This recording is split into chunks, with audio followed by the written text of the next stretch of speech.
Ready in 3, 2, okay. Okay, we're back. If you could begin again with we're at the deportation, the liquidation of the Radomsko ghetto, and you were at this point sent to the Chasidic ammunitions labor camp. Can you speak about that? Yeah. After we worked 3 weeks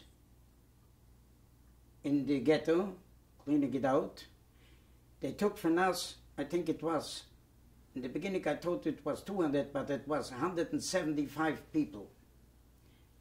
They took us and put us on trucks. We didn't know where they're taking us, but we winded out in a ammunition factory, Skarzysko-Kamienna, which is not far from Radom, industrial city, not far from Kelts. I mean, this section. When we came in there, it was already evening. The moment, no, they came in, the ammunition factory consisted from 3 separate camps. Really was this, there was an ammunition factory before even by the Poles. And when the Poles worked there, so they got, I will come to that later, but it was a camp that the Germans took it over and spread it out bigger. It was 3 camps they made, 3 separate camps from this. The ammunition factory was called the HIAS. HIAS, Hugo Schneider. This was one of the biggest ammunition concerns in Germany. They had a lot of filiales. Częstochowa is also a part of it, is they're giving. So got a Camp A, a Camp B, and a Camp C. 3 kilometers each one from another. Each one produced a different type of ammunition. A was the best one, really. This is what I found out later. A was the small ammunition, bullets, guns, this is the small ones. B was a little bit higher. C was a Gehenna of this world. The penal camp was C. There was 2 things which we produced. Firstly, the big artillery bullets, that high was there. They weighed 56 kilo. That means 176 pounds. Each one. Was, I thought we called it, it's because it is the Larkies, the dolls. Each case was set in a separate, from not from straw, but from some kind of growth, which was as a Kaischlich. And each one was set separate in a head, and the top he had a leather strap which closed the top. Then was there, it was loaded with the powder which was called trottel. 1 powder. The second part was producing water mines, where they threw again in the waters. It ran not on top of the water, but it a little less under the water. When a ship hit it, it exploded. Mines was boxes like this. And in the middle was an opening which they put in this cylinder which was to the exploding. When they brought us into Camp A, the trucks. There, this was the center. From there, they divided. They took from us, the beginning, 50 and put to sea. 50 to B. 75 was left in A. I was left in A. Listen to that. With me together, which worked in Znamierovsky Startup before, which was left over, was my father's a younger brother and a cousin, which his mother and my mother was two sisters, was also working there. They were sent to sea. So I went over, I wanted to be with them together. I didn't know anything. So I went over to this chief there from the Germans, and I asked him, can I go with my family together? Yeah, freilich, it says, of course. And took out from Avenue C1 and put an A and put me in there. Coming to see, I saw what mistake I made. A was Geneidim, C was Gehenim. So what difference was? Day and night from one to another. But it was too late. They put us in on trucks. On trucks, in the 3 kilometers in Broders to sea. The moment we came in there, the light was so with light all around, so a light like day. Light it up. And the moment we went out from the trucks, we stopped getting hit. Right from the beginning. We didn't know what's happened all of a sudden. Bleeding, this and that. Then we had to go, one group had to go and unload. They brought us to the station. It was 2 trains staying there. One with ammunition to load up with ammunition, boxes with ammunition. The other one unloading coals.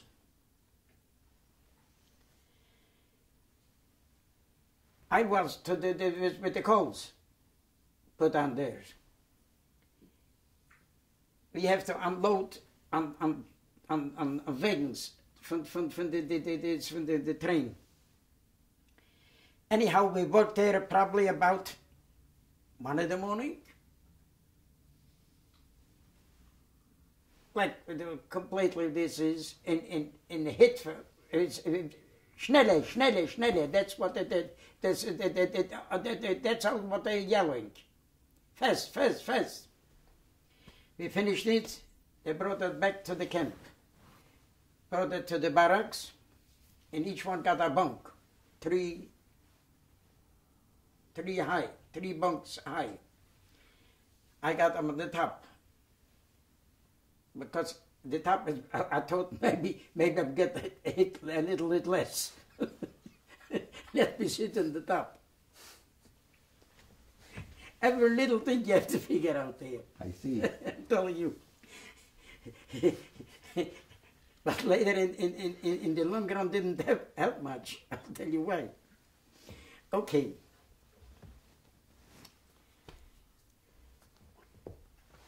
The next morning, it was a wash basin with water was running. We went into it to wash out and the pelt place, and they put us to the alleys, brought us to the camp, because the camp, the barracks, was not far away, maybe a quarter of a kilometer away was the camps, the factory, you know what I mean, where we were sleeping. In the morning was a German counting us. In the evening when we came back, it was counting again. All are present. Nobody ran away. Because it's happened. Some tried to run away and they were shot.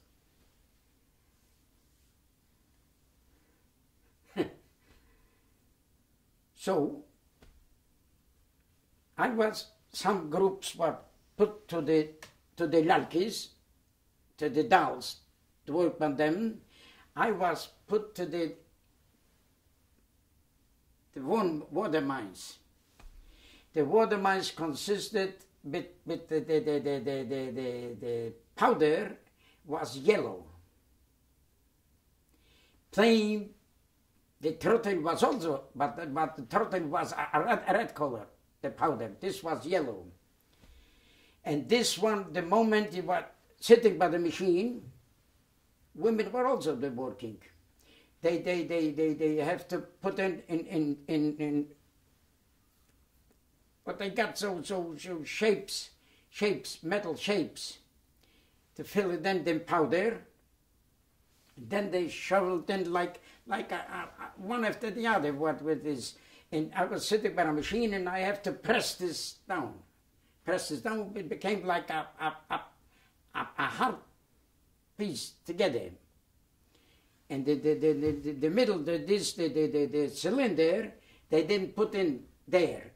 This was shipped separate to the front line, and the soldiers, before they thrown into the water, put it in. They were afraid the same was, but the big ones were also the same. The exposing part was also the same, but the front line, they put it in when they were afraid, and the shipping shouldn't explode. The moment you sat by the first time you were sitting by this machine, you got yellow completely. Pain, poison. It ate up in the skin. And bitter was it, even if it was touching sugar. We didn't feel any taste in any food anymore. Everything was bitter. The nails were red. The white from the eyes were red, and the skin was completely yellow, with the color of the canaries, the color from the canaries. That's what they're calling us. One good thing was in our favor. All the other barracks, the men's and the women's were separate. All the other barracks, the lice ate them up. Here in our barracks, it couldn't live nothing could live there, period. No insect could live there. How long did you work under those conditions, that kind of condition where working with the poison? I worked there 3 months. I worked there about 9 months. About 9 months I worked there. And then? And I will tell you something. They couldn't really last there a month, 2 months the most. They made the people were falling like flies. The transport come in from other ghettos. What are these? They supplied free shoes. The first 3 months I worked by the Lalkis, not when they worked there, but I worked with I packing him in the barracks, in the woods were barracks, and started storing him up until they need their shipment. Then they put me into this yellow one. This was poison. This was unbelievable.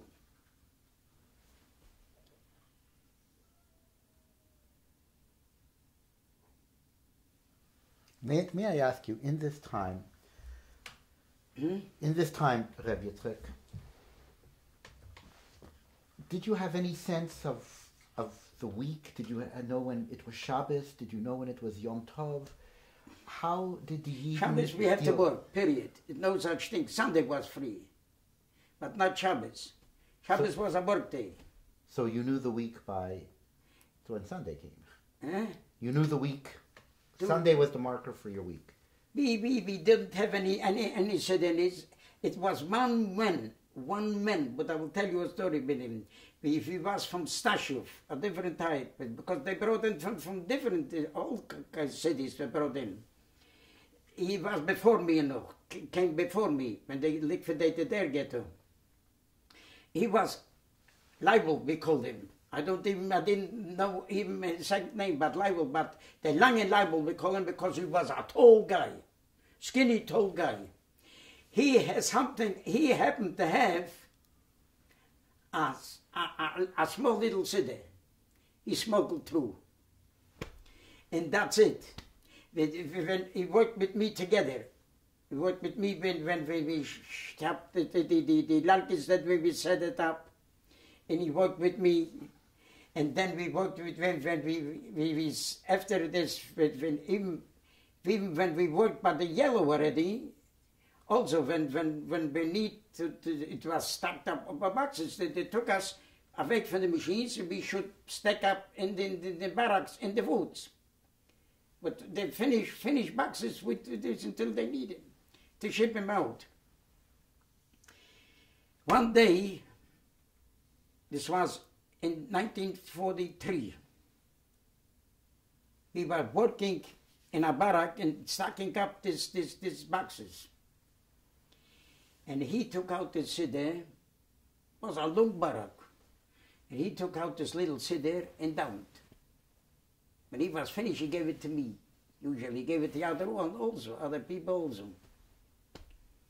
And walks in the commander, the German commander from the camp. Comes in quietly. I didn't hear him even, and he didn't hear him even also. And he caught him with this little cedar davening. He started beating him. When he started beating him, I hide it. I hide it between the boxes. He shouldn't see me altogether. Because I know I can't do anything. He beat him so, and he was almost laying on the floor already, and left. I called in a few guys. They carried him to the camp. He was laying there in the Krankenhaus, what they called it. It wasn't any doctors, it was sanitars, what just a few, but not no doctors. All right, he was laying weak starting, and eventually he got better, and he came back to work after that. That's it, and he worked together with me all together. But he didn't work in the yellow one. He worked later on only by this stacking up the others. And transporting the trains what they needed.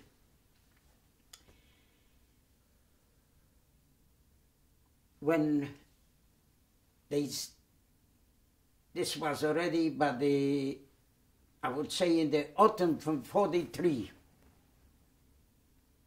I was so emaciated. I barely could walk already. I thought to myself, I'm not going to go out to work. I barely could walk anymore. So I creeped up my bunk and tried to cover myself and lay there. The groups went out.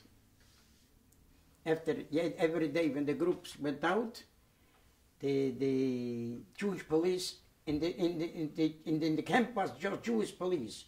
Only a German was took the count in the morning and the evening. That's it. But in the camp was a commander, a Jewish commander, and he ran the shit, did inside everything.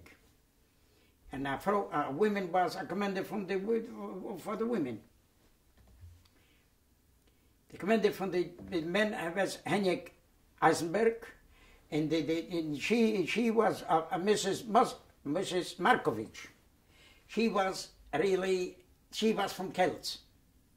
He was also in Kelts, but she came in the beginning when they took over this very early, and so they made it come up the leader there, and she took in all the family. She gave him jobs. She gave her brother-in-law. She gave the Henrik he ran the men's place. Other ones get this place. They got this place. You know, it was a family business stuff there. They didn't have to go out to work. So the police came in and looked around every morning. look for this, the lices, what they call it out, these Muslims. We didn't go to work. And schlepped us out. Eventually find me. He threw me down from the third board. He threw me down. He cut a leg from me and threw me down from the top. Took it out. He took out 9 from us. Found in the barracks. And stood by the gate. Normally they took whatever they found every day, they brought them back to the camp, to the factory, each one to his place. This time, when we stayed there, a Jewish policeman was staying and watching us. The gates opened up, and the Malchamovers came in. In that time, 42, until the end of 43, was their selections almost as a week, 2 weeks. They got so many new people to the divvy, they make selections, so it was what they needed. People was came in the Rudem, from Rudem, the Gestapo. So they made the selection. First of all, when they came in, they ran up right to the Krankenhaus, to the sick place, and took out whoever was laying there. Just, they was just laying there, buried, that's it. And brought them to the gate. When they came in here, I says, and right away, the Ukrainians, a few of the Ukrainians came back with them. The Ukrainians stayed already watching us. One Ukrainians, and the rest went up to the Krankenhaus. They brought out from there 37 sick people with fever. They didn't know what's going on anymore, period. And what did? They combined ours 9 in together. We were 48, yeah, 48 together was 48 we were together. I knew what's going on, but I couldn't do anything. I was clear, but I couldn't do anything. I was emaciated, that's all. After the finish, the Gestapo left, and the Ukrainian took out, the other Ukrainians went away with the Gestapo, just 2 were left. They put out the group, 4 in the lines, 8 lines, and they were leading us, because from like I said, the short walk from the camp to the woods where the trenches are, where the shooting place was, we had to go through the whole factory. Factory was in woods, and the trees, the big trees, covered all the holes with this. You could from the eye, you couldn't see anything. So they're leading us. One Ukrainian went with a rifle in the front, and one was in the back with the rifle. I know one thing. I'm not going to stay in the front, and I cannot stay in the back. I shouldn't get with the rifle over the head. So I got in the one line before the last one. Now, the whole road was maybe that wide, like this room. Not this room. A truck could go through. That's it. Not even that wide. Maybe up to here from there. That's it. And on both sides was wood. I knew I have to get out from here, but how do I get out? At the moment I'm going to stake out from the line, he is with the boat. He is with the rifles ready. That if the Rebbeinu Shalom gives you years to live, something is going to happen.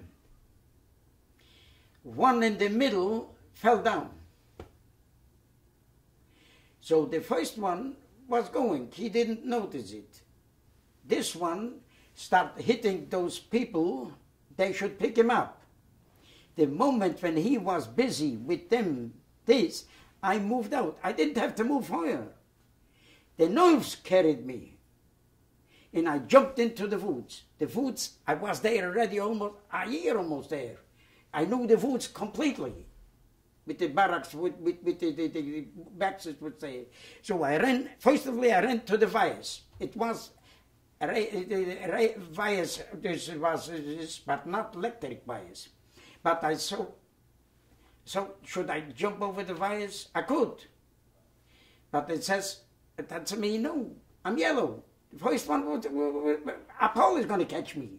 He's going to bring me back. I'm a marked man, I can't run. So where are you going? I says, I have to go back to the camp.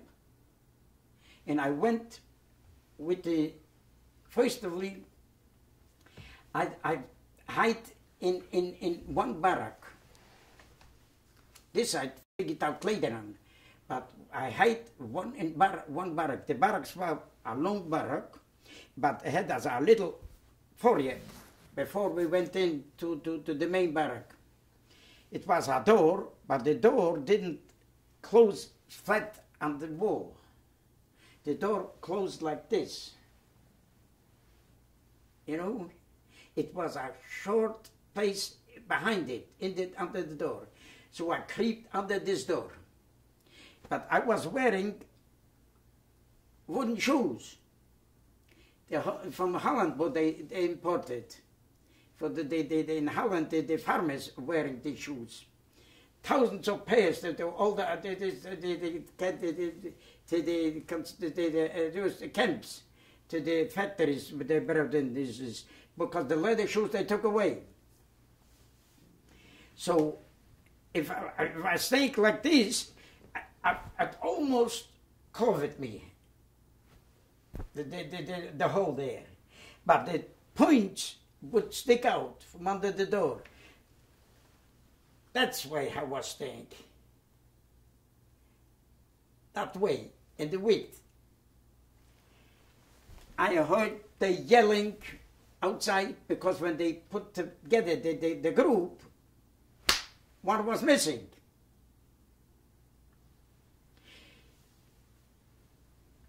They brought the Jewish police, first of all. One Ukrainian with the Jewish police was running around in this side from the woods, looking. They running in the barrack, looked between all the boxes. And I knew before that I can't hide between the boxes, they're going to find me. So and ran back out. The other one went in the other side woods. It took him maybe an hour running around, and they couldn't find nothing. So this was probably, I would say, maybe 200 meters from the gate, from the second gate to the woods where the trenches were, the shooting place was. They took the rest what they got, and they marched them in, and I heard the machine guns firing, where they shot them everything, and it got quiet. I was afraid to go out. I didn't know where it can go out. So I was staying, I don't know how many hours I was staying, until I fainted. I fainted and I fell down. A rain came down, a heavy rain that time, so I couldn't get up. So I slept out with the head under this in the rain, from the wood, from the roof, poured out on my face. And this brought me back to conscience. What's happened? I got up, I says, what can I do now? I have to go back to the camp. That's all. That's the only way where I can go. And I said, with the road, I cannot go, because any German is going to come, it's going to catch me. I have to go with the woods. And I knew the ways in the woods to the camp. Because it wasn't too far, maybe, I don't even know what it was, a kilometer, but it wasn't too far. When I came, I only begged God he should send a good Jewish policeman by the gate. But in the camp was only Jewish, everything. Because some was rats, let's face it. But the majority was good. When I came between the bushes, I looked up and I saw like I saw a malach. The best cat, it was Jewish police from the camp was had on duty. He said, from Kruko, he was, and his name was Pfeffer. I don't know the first name, but Pfeffer, this was, we knew in camp that he was the best one. He helped whatever he could. And I creeped out from the bushes, and I went to the gate. He saw me, he says, you were the guy which ran away? Says, yeah, because they knew that's one that ran away, but they couldn't know because before they marched out, they brought out the cards, the registration cards, and tore them up. In other words, those don't exist anymore. So they don't know who ran away. Says, you were the one, say, yeah. He opened the gate, running fast to the barrack. And I ran in not far, maybe 50 yards. And I wanted to turn to the, but because it was a barrack, right, Louis, I turned the barrack. And from the right around came me the Jewish commander from the camp, Henrik Eisenberg. He was dressed like a Gestapo man, a civilian, with boots, with a leather strap, not a strap, but it is, and when he saw me, this was his words. Yeah, yo, it was really also. When he saw me, he says, die ungebrochene Leiso, ha gemeint mich da eine Pute geworden, bist du mir zurückgekommen? Yeah, you understand what I said? And picked up this words and gave me one. I need a push. He gave me a bank to this and I was fall to the mud, unconscious. Later on, the guys who looked out from the barrack, from the window, observed this. And they told me what's happened. He kicked me when I was laying ready. Just that time came along one from the sanitars, from this. He was a landsman from Radomsko. Before he always said the people were sick, and they got his portions of food they couldn't eat. So he gave his croons, his people what he knew. You know what I mean? And I quite a few times went over to him. Meilech Goldberg was his name. Give me something geese. He didn't want to eat. He was a sack like that. I knew the family, but he didn't know me. He didn't want to know me. Period. This time, when he came around, Meilech Goldberg called him up. Meilech, this commandant, Meilech, come over here. So, look at this license. He came back. And Meilech took one look and he recognized me.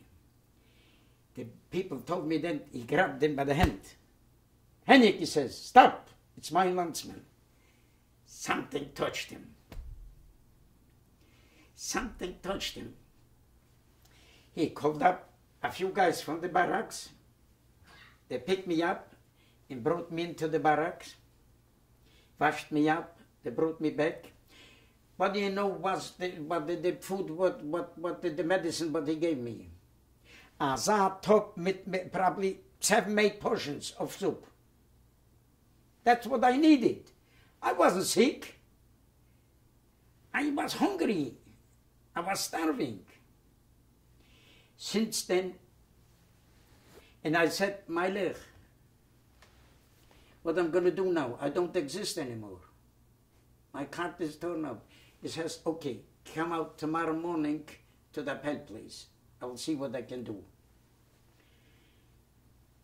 In the morning I came out, he took me over to the Markovichova. She was the boss. And this was one Christ, you know, those leaders were one keeper, one bunch. He says, you see him? He's my landsman. This is the guy which ran away yesterday. Because they all knew already. The whole camp knew that one ran away. What shall I do with him? You know what her answer was? I have to tell you what to do, you don't know. That's all. That's what I need. This was the green light from him. He couldn't do by himself.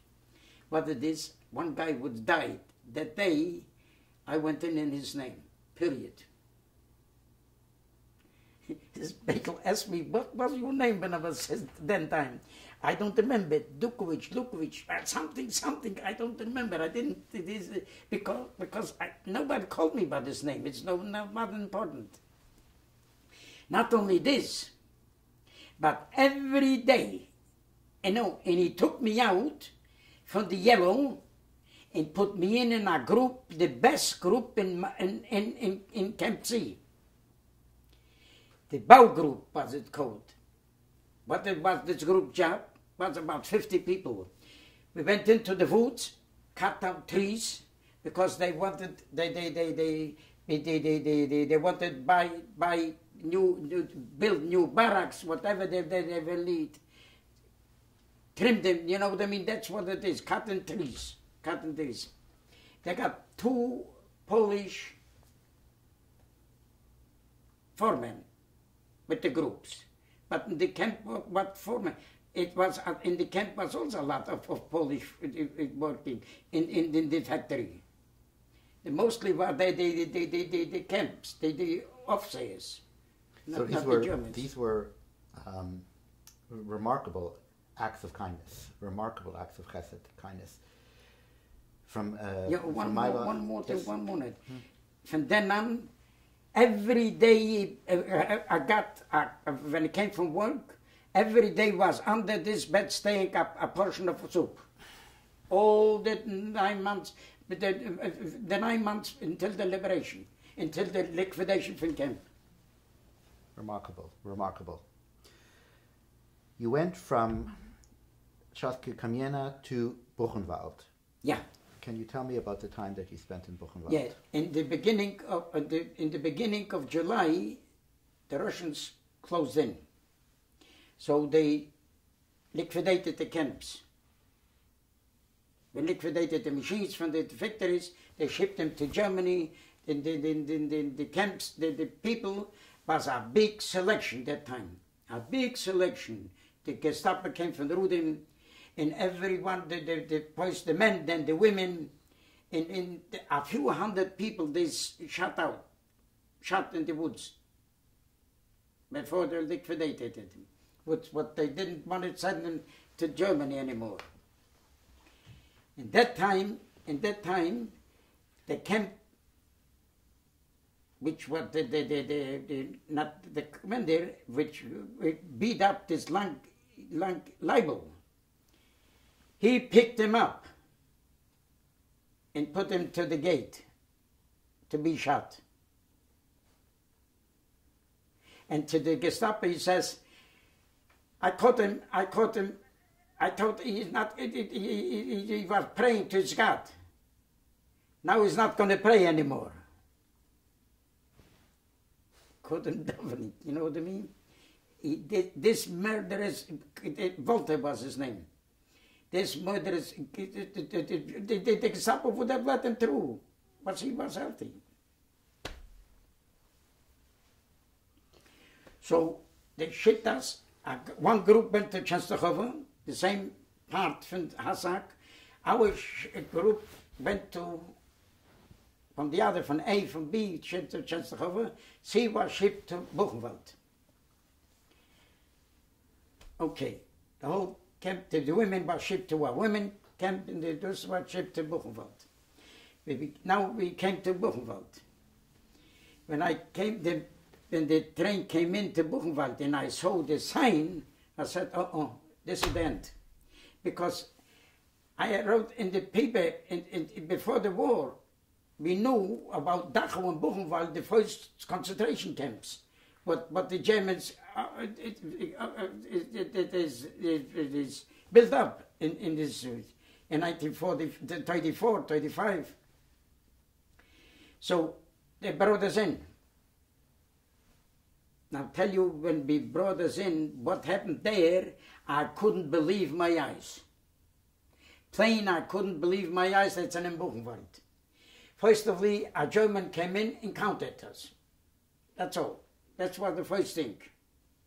How many came in? Then he left, and the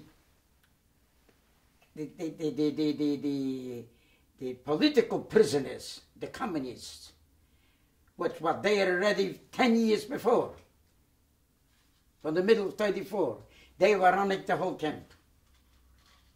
And between them was one Jewish man from Paris, from France, a redhead. And when we sit on the grass, he came over. First of all, they gave us each a whole bread. A whole bread, easy a pound, or easier, but maybe more. As a whole bread, for years I didn't see this. Because I didn't slice every day before Skarzysko. And then the Jewish words in Yiddish came out. He says, Chavra, you give us out whoever hurt you there in Skarzysko. Yeah. And the people which were hurting, which they hurt, they gave him out. They gave him out another sanitar from this name Alex, from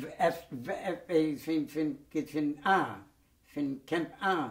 They gave out Krzepicki one. They gave out a Bugański and a Radomsko. They gave out. They gave out my Kolberg also. He wasn't a tzaddik, but he saved me. Let's put it this way. So, what did happen with this is quite a few, I don't know, 10, 12, what is. They took him in a barrack and they got a needle. Got a needle and put him in the crematorium, forget about it. They liquidated him right away this soon. Us, they put him in the barracks. It was at the big camp and it was a small camp. Us, they put him in the small camp. Because we were temporaries, not to stay there. Because the big camp said for years was there already. In the middle of the night, came in two guys from this communists, mostly were Germans, German communists.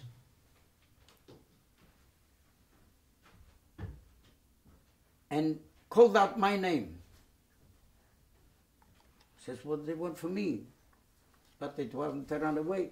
After this, I went down from the bunk, here. Come on with us.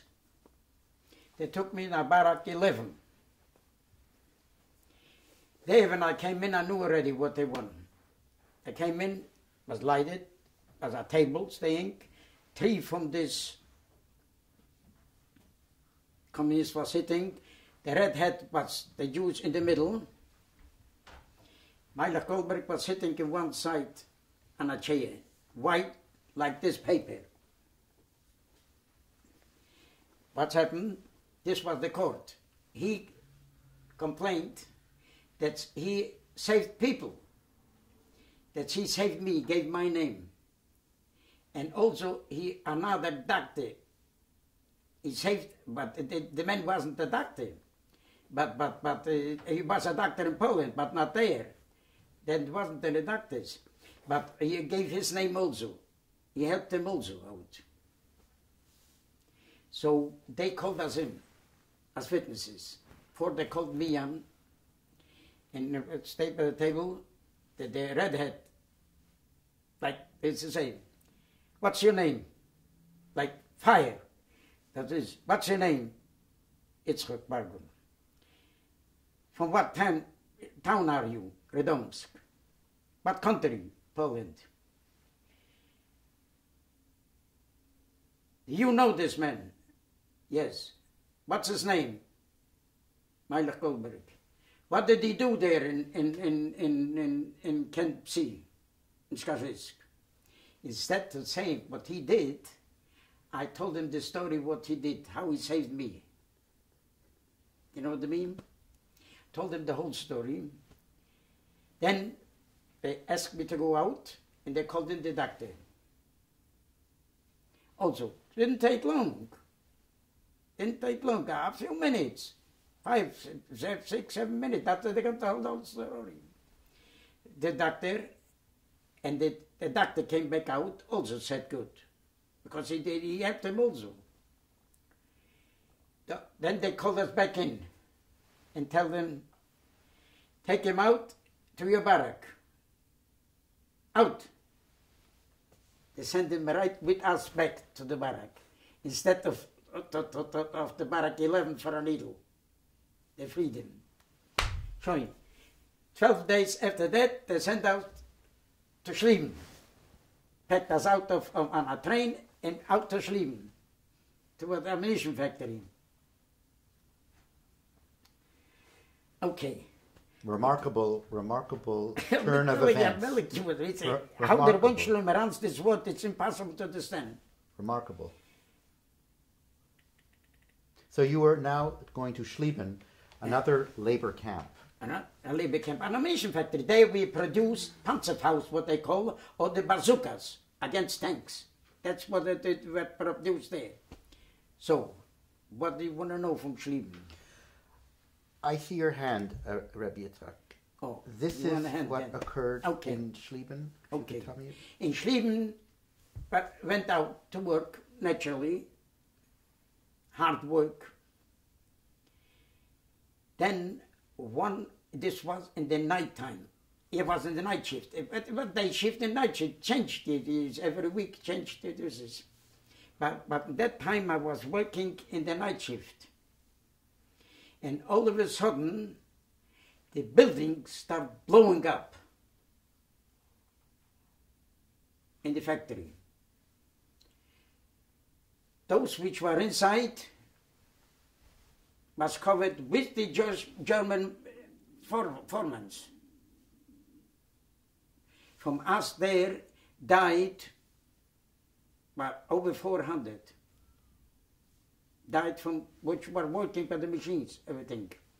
I happened to work outside, was staying about 100 yards away, was staying at freight train, which we loaded up the boxes with ammunition, which goes to the front. When the building did start blowing up, we started running away, running to the fields, to the camp.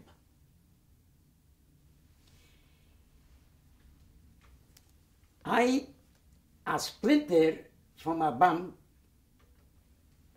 flew, when we were running, flew through, this side, and hit this hand. In other words, this finger is shorter, it cut only the first part. Those is called 2 parts. See?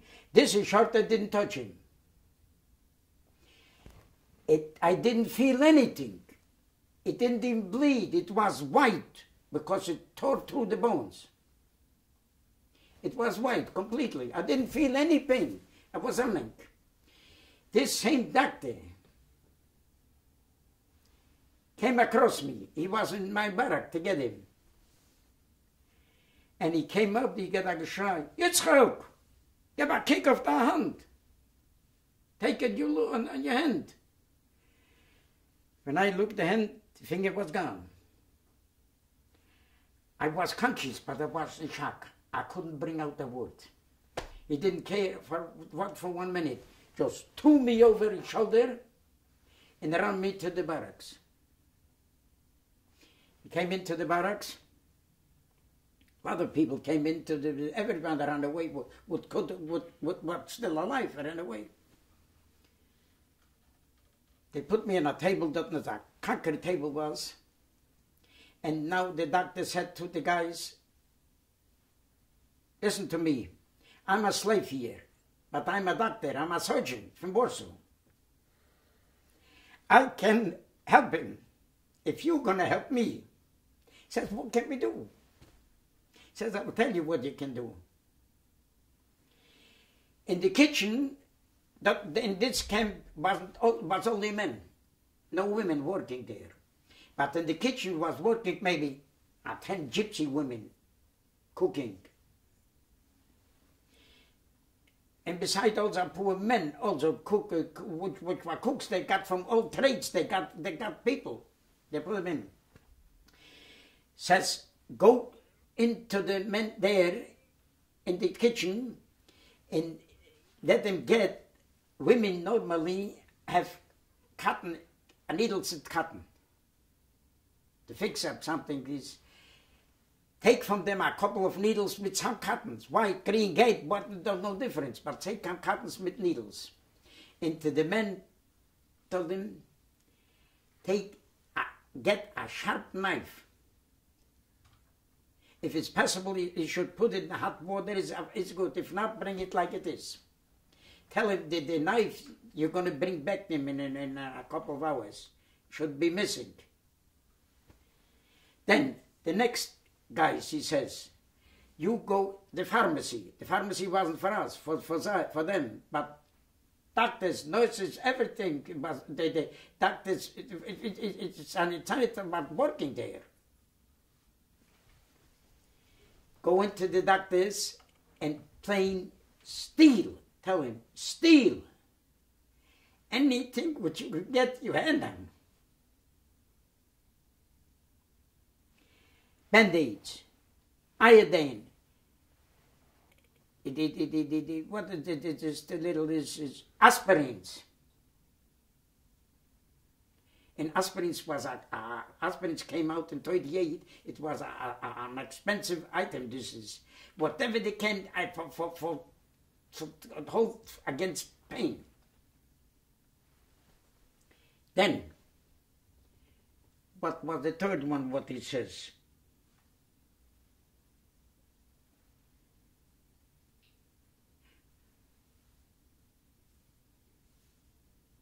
I don't think that.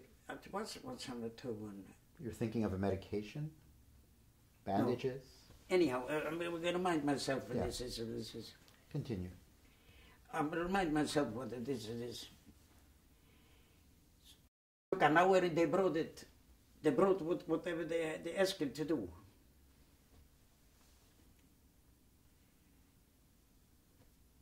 Yeah, bandage, that was important for him. This. Okay.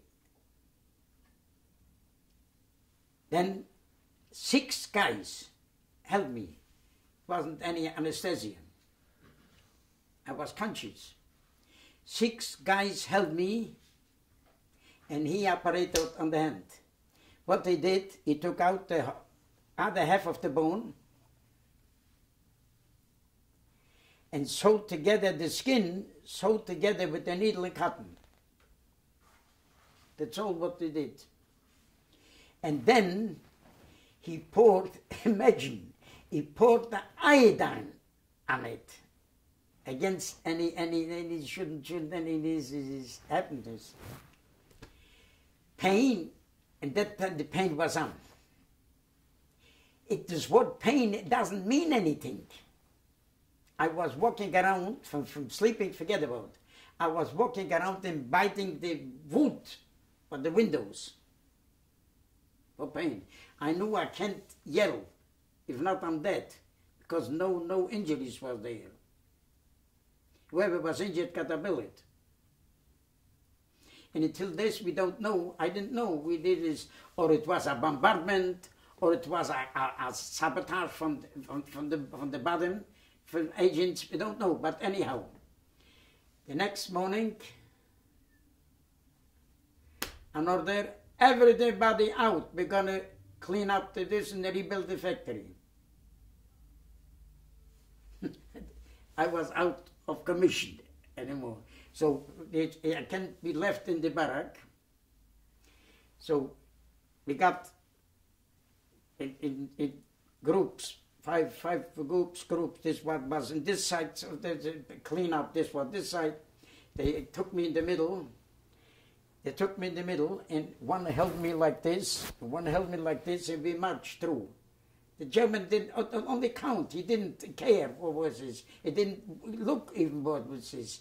They brought me there between the rubble. They put me down, covered me with schmattes, and I was laying there.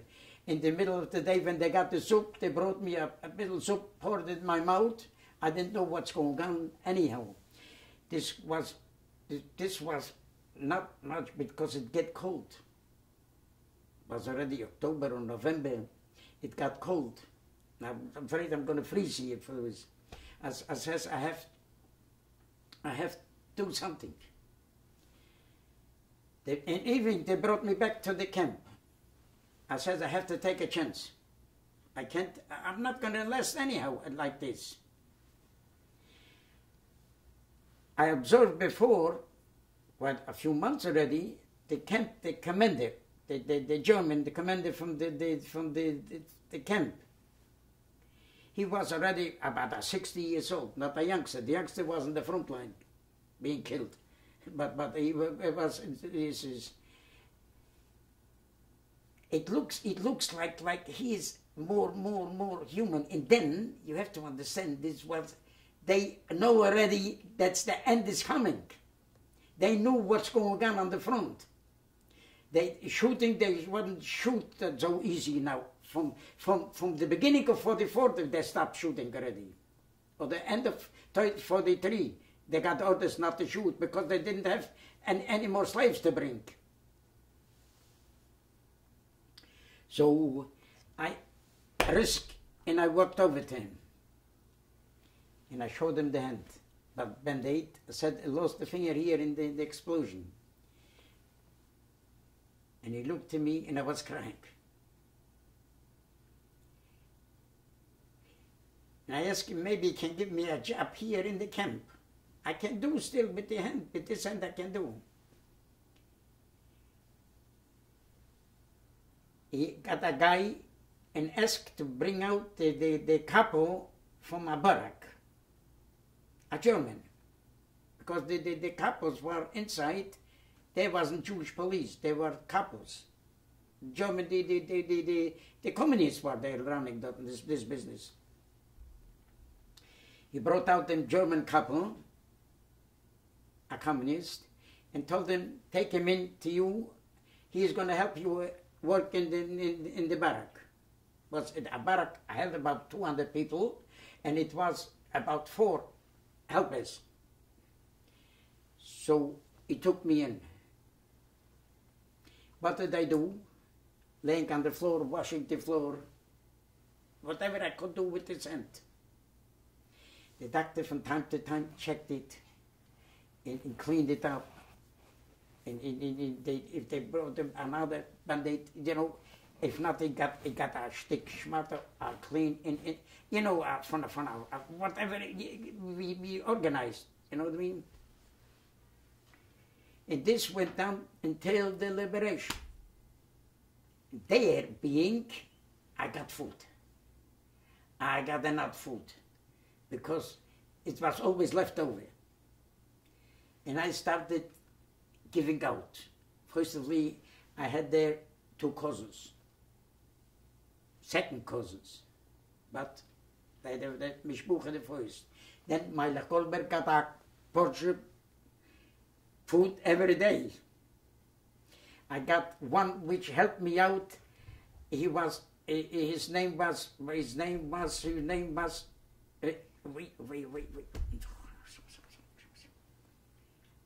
He was from Chmielnik, Scotland. He has a hunchback. When we make the selection, I'm going to jump back for 1 second. You see it's happening. It's Skarzysko.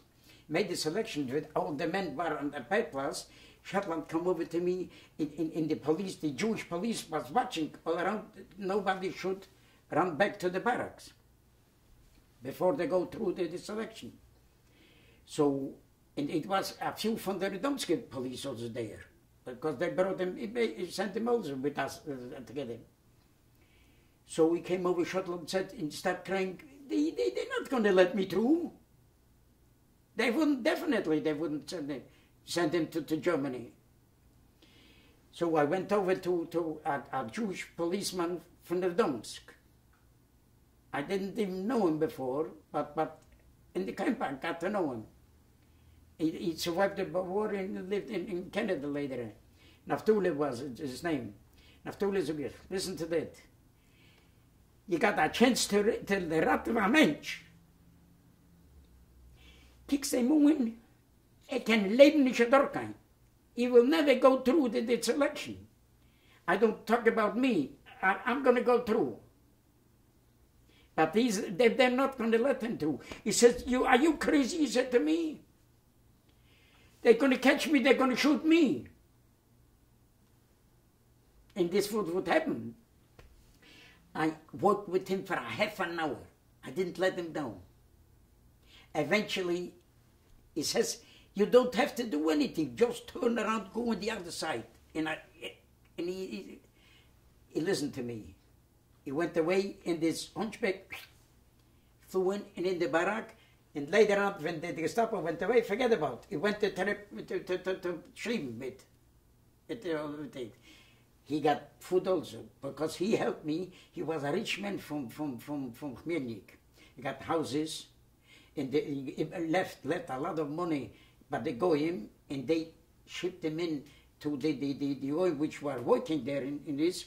They paid him, and they brought him in money, and he got plenty. He got from everything. What he bought his food. They go and brought him in food for money, and he helped me a lot there. He also got here food. That's it. Maybe what we'll do is we'll stop here for now, and we'll commence again, and we'll talk about your time in Berlin. Yeah, one minute. This hunchback, this Shetland survived the war, came back, and the Polish underground shot him when he came back to take the houses. Thank you. Unfortunately. This was the Polish bandits. Oh boy.